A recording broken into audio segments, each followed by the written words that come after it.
உலகில் எத்தனை நாடுகள் விபச்சாரத்திற்கு அங்கீகாரம் கொடுத்துள்ளது?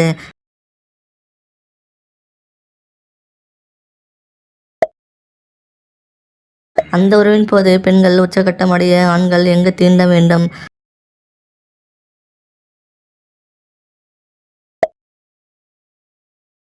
அந்த உறவு கொள்ள பெண்ணுக்கு எப்படிப்பட்ட ஆணின் மீது ஆர்வம் வரும்?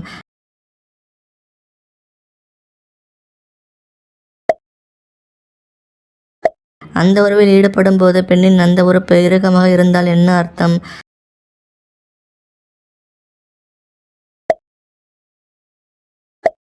அந்த உறவில் ஆண்கள் பெண்களின் அங்கங்களை ருசித்தால் என்ன ஆகும்?